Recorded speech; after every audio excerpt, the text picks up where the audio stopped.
যুক্তরাষ্ট্রের সঙ্গে দ্বন্দ্বের মধ্যেও দেশের বাজারে তৈরি পোশাক রপ্তানিতে শীর্ষস্থান ধরে রেখেছে চীন।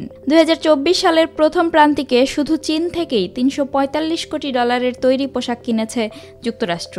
একই সময়ে ভিয়েতনাম থেকে কিনেছে $340 কোটি তৈরি পোশাক। আর তৃতীয় স্থানে থাকা বাংলাদেশ থেকে $176 কোটি তৈরি পোশাক কিনেছে যুক্তরাষ্ট্র।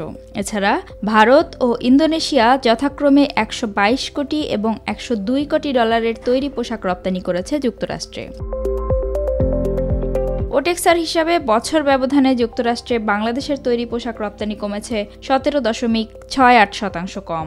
2022 সালের তুলনায় 2023 সালে যুক্তরাষ্ট্রের বাজারে বাংলাদেশের তৈরি পোশাক রপ্তানি কমেছিল 25%। শুধু বাংলাদেশ নয়, যুক্তরাষ্ট্রে তৈরি পোশাক রপ্তানি কমেছে শীর্ষে থাকা চীনেরও। ব্যতিক্রম নয় ভারত, ইন্দোনেশিয়াও।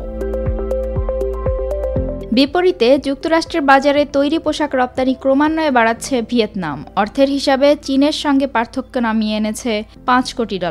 ইউএস ডিপার্টমেন্ট অব কমার্সের office of textile and apparel ওটেক্সার তথ্য অনুযায়ী যুক্তরাষ্ট্রে তৈরি পোশাকের মোট চাহিদার 19%ই সরবরাহ করে চীন।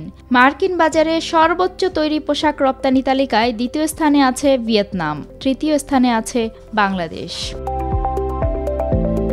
যুক্তরাষ্ট্রে বসবাসকারী স্বল্প আয়ের লোকেদের ক্রয় ক্ষমতা না বাড়ায় দেশটিতে বাংলাদেশের তৈরি পোশাক রপ্তানি কমেছে বলে মনে করেন ব্যবসায়ীরা। বিজিএমইএর সভাপতি ফারুক হাসান বলেন, উচ্চ মূল্যস্ফীতির কারণে গত বছর যুক্তরাষ্ট্রের বাসিন্দারা খরচ কমিয়েছে, ফলে খুচরা বিক্রেতারা আমদানি কমিয়েছে। তবে ভবিষ্যতে রপ্তানি বৃদ্ধির বিষয়ে আশাবাদী বিজিএমইএর সভাপতি।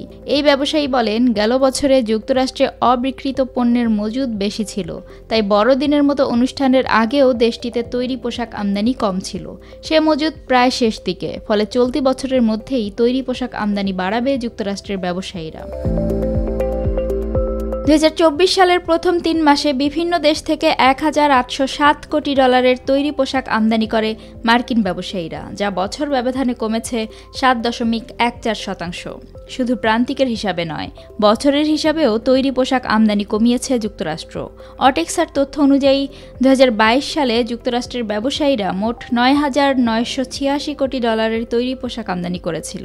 2023 সালে সেটি কমেছে অন্তত 22%।